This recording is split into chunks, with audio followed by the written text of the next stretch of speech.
Hi everyone. Well, I thought I'd do a video about wearing dresses.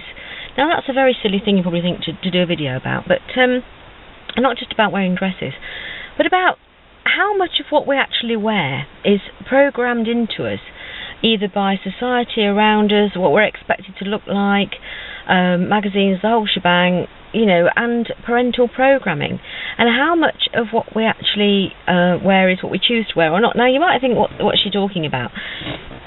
But actually I'm wearing, for the first time since I can actually ever remember, a long dress. I bought this dress actually last weekend. I just thought, I'm going to buy this dress, and I thought, why on earth am I going to buy it? I never wear dresses. Anyway, I've worn it today and I feel absolutely completely different. Now, when I was little, my mum always used to make me wear dresses, and she used to cut my hair short until I was about 7 because it was easier to manage. So I suppose I've unconsciously rebelled against that, and I never cut my hair, and I'm always in trousers. So it's obvious to see why. Well, that's why she doesn't wear dresses. So I put this dress on today, and I have to say that, in actual fact, how much of society, what we try and look like, is programmed to achieve an achievable result. Now, I don't consider myself to be particularly fat. I mean, I could do with losing a stone. I weigh 10 stone 4. I could do with being at 9 stone 4. Fair enough. But really, if you put a dress on, actually, it covers up all these impossible little lumps and bumps. And who's to say we shouldn't? And I'm thinking about the Greeks and the Romans. I mean, they used to wear long dresses, didn't they? They could have worn jeans.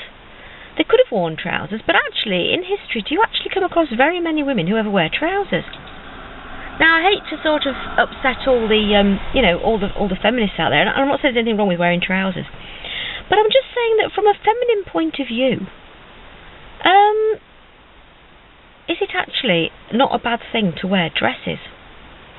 Now, I'm reading this book, and if I can remember the actual title, I'll put it underneath the video that you can tell what I'm, because I've just been reading this book, and it's called The Alignment with the Galactic Centre or something like that, The Return of the Great Mother. I can't remember who wrote the book. Brilliant book. But she's talking in there about a connection with the Earth chakra, and how this is more easily accessed if you're not wearing trousers. Now, this sounds crazy, doesn't it? But she was saying about Scottish men wearing kilts and various other things. Now, in lots of traditions, the men do wear sort of not trousers, don't they? Anyway, I don't know about that. But all I'm saying is that it's an impossible thing that's put upon us now to actually look half decent, with no ridges, no lumps, no bumps, no flabby bits, especially if you're sort of, slightly more curvy. What kind of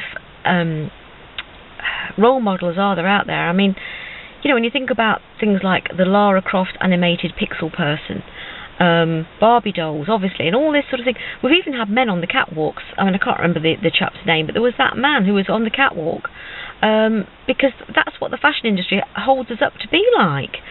Like men, basically. It's just ridiculous. We're not designed to be like that. And even though all of us might try and avoid that awful sugar that's in everything, it's very hard when you're trying to live a life. I try and avoid it as much as possible. But you do sometimes have a sandwich if you go out. That's probably in that bread or whatever. It's very hard. Or beans on toast. It's in that. All I'm trying to say is, ladies, why not do yourselves a favour? Get into wearing dresses, because in actual fact, as long as you get one that accentuates the points where you go in and the points where you go out, accentuate the fact that we are actually feminine. And really just, I'm thinking about, when I've gone to Glastonbury and places, and you go and see these people and they're talking about goddesses, and these people that are doing these talks about goddesses, they're often wearing dresses. What's wrong with wearing a dress? Well, I'll tell you what, I'm loving mine. I'll just give you a little flash of it. Can you see? It's lovely. You know what? Treat yourselves, ladies. Go out and buy some dresses, and you know what? If you can't even afford it, go and pick yourself up some fabric off the market and make yourself some dresses. No one else will have one like it. This video might not be very important in the grand scheme of things, but actually today is the day that we're having the Earth bombarded by this huge, massive X-class flare. I don't know. Bit of a red letter day for me. I'm going to start wearing dresses. And actually, ladies, if you want to cover up a few lumps and bumps, because the other thing is, even now with jeans, I mean, they're all designed to sit below your waist. What clothes these days actually do, naturally off the peg, fit on your waist? Even the skinniest of people end up with a muffin top because it doesn't even sit on your waist, so you've got this little roll of flap. It's just crazy now, ladies.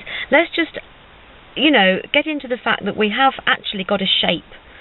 And as long as you go out and go in, I'm not saying let's just, you know, not give a monkeys a balloon. Nobody wants to balloon. It's not healthy. But if you are a little bit over being a size blooming 6, stick a dress on, you know, relish your goddess ancestry, pull your waist in, girls, and enjoy it.